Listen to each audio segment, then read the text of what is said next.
Hi students, I'm Dr. Anandi. Welcome to my channel Make Biology Simple. In today's video, we are going to see about the NCERT portion in chemistry part.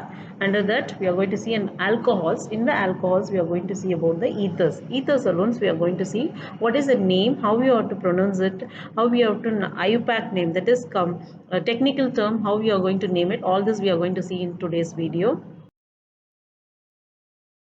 Ethers are nothing but any hydrocarbon group which is having an oxygen which is attached to the hydrogen part of the carboxy group is called as hydroxymethane. For example, if you have an hydrogen group is replaced with the oxygen atom, then that is called as ethers.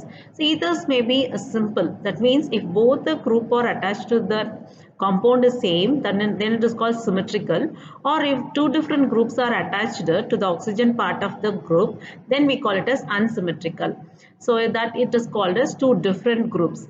For the examples here, you can see that diethyl ether. For example, this is the position where the hydrogen group is attached with the oxygen. So C2H5O is you know that it is not always combined with only single compound, combined with a dimer. That means two different compounds together only the oxygen is attached. Here C2H5 and C2H5. To this only that oxygen is attached. Now this is called as a diethyl ether. Diethyl ether. So this is a symmetrical case. Why it is called symmetrical means both are ethyl group. C2H5, here also C2H5. But in the asymmetric case or unsymmetrical parts, you can see that C2H5 is 1 and CH3 is methyl. This is ethyl. This is methyl. This is ethyl. So this is we called as a unsymmetrical or different part. C2H5O, C6H5O are unsymmetrical ethers. Unsymmetrical ethers means here you can see that it's an ethyl group and here it's an hexane groups, so phenyl groups. So two different groups are there, so that's why it is called unsymmetrical ethers. Unsymmetrical ethers. Okay, so here this is what we have to see when you name a ethers. For example, here you have different types of attachments. If you have the same type, that is called similar or they are called symmetrical. Then other examples what we are going to see, how you have to name. So in naming the compound is very important. Naming the compound, here we have two types. One is common name, the other one is IUPAC name. So common name is nothing but if it is less than C6 group, we call it as alkyl. If it is a C6 and more than, then we call it aryl group. That is aromatic and aliphatic group. And this is separated by a word alphabetical order, and the last word should be ether at the end. So alphabetical order means, for example, when you take here, you can see the example, this is methyl group, this is ethyl group. So M and E, so which will come first? Ethyl is come first. So ethyl followed by methyl. That is called ethyl, methyl, ether. Ether is the common term which you have to add at the end. And when you have this, when you compare with these two groups, the aliphatic and or whatever the carbon attached group, according to the alphabetical order, it will vary. For example, here what we have seen now is ethyl will come first and then methyl.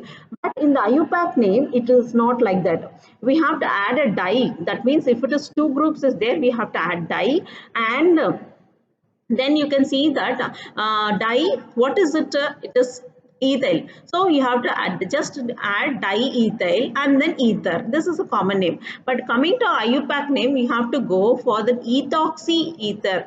Ethoxy means you have to add hydroxyl group as oxy and then ether. So this is what we are going to see in the next slide, how we are going to name in the two different form. One is common, the other one is IUPAC name.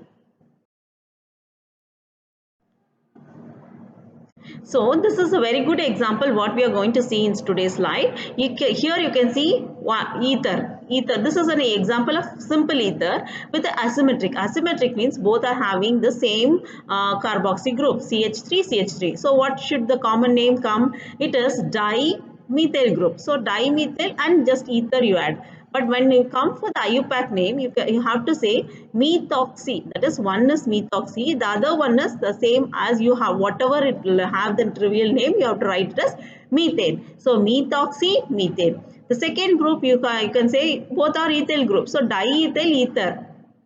they are symmetrical. So ethoxy, ethane, very simple, you can name it. But when you have an asymmetrical only, we have to see what alphabetical should come first. You have to name it, and then the number of carbon which is more should come later, and the carbon which is less should come first. So we'll see with this example, CH3O, CH2, CH2, CH3. So this is a propyl group and this is a methyl group. So how we have to name the common name? Methyl propyl ether. Methyl and propyl ether. But coming to the IUPAC name, so methyl and propyl. So M and then only P will come. So according to the alphabetical order, we have to say methoxy, and since it's a propyl, that means 3 carbon is there, we have to name it as propane. Very simple. This is how you have to name for the IUPAC type. Then here it is aromatic is there, and then methyl group is there. So common name is methyl and then phenyl ether. You have to just to say what is this methyl group. This is phenyl group. So you have to name it methyl phenyl ether. The common otherwise we call it anisole. And suppose if you're going for the IPAC name, carbon C1 is the simpler, lowest one, and then C6 is the highest one. So based on the lowest one, we have to name. For example, methoxy. You have to write methoxybenzene. Methoxybenzene. C6H6 is benzene. So we have to write as simply as methoxybenzene. The a common name is same here. The traditional name we call it as anisole. And another asymmetric ether, what we are going to see is ethyl group. Ethyl and phenyl group. How you are going to write? Ethyl, phenyl, just ether, that's all. Or phenitone. Coming to IUPAC name, so ethyl, ethyl is the lowest one, smallest one, and then phenyl is the highest one because it carries C6. Here it is only C2. So first you have to write ethoxybenzene. So coming to other compound like C6H5O, CH2, yeah, 6 times CH3. So when you count the carbon, it will be 7. But here is 6. So how we are going to write here? It's like twisted now. So we have to think it and write. The common criteria of futures you have to remember. Then it will be very easy to explain. See, heptyl. Why it is heptyl? Because it is having C6 plus 1, 7. So heptyl, phenyl, ether. So by coming to the IUPAC name, we have to say phenoxy. Phenoxy heptane. Why heptane means C6 is the lowest here and C7 is the highest one. So that's why we have to name like this. So phenoxyheptane. Phenoxyheptane. And next we are going to see about the CH3 OCH, CH3, CH3. So you can see that here how we are going to say it's a propyl group. So but propyl is not like a you know this is an isopropyl form. So when you talk about isopropyl form, you have to write like methyl isopropyl ether. And coming to the highest and the lowest carbon, first is C1 is there. So methoxypropane. And the last example is here an aromatic is there and a linear structure is there, that is also having a subdivided one. So here you have to write it as phenyl.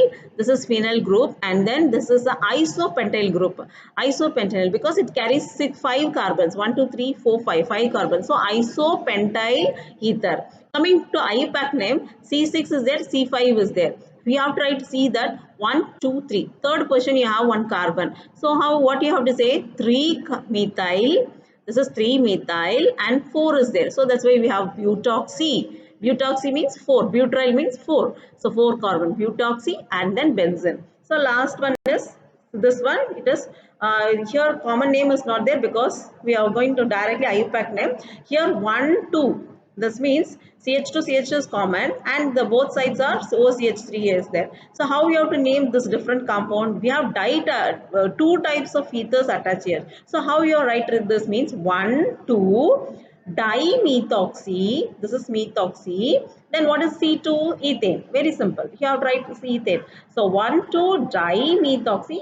Then methane. And the last one is here you can see at the second position you have an ethoxy. Ethoxy means C2. Ethoxy group. And then 1, 2 dimethyl. Dimethyl cyclohexane. Cyclo means it's a benzene ring. So this is what we have to call it as like 2 ethoxy, 1 1-dimethyl cyclohexane. So this is a complicated structure you have to be remember, and in this way. So when you remember the criteria of how to name a common name and how to name a IPAC, it will be very easy to remember and as well as to write. And that's all in today's video. I hope you have understood the basic concepts of how you name an ether and what criteria has to be followed for the consideration of naming an ether is the clear.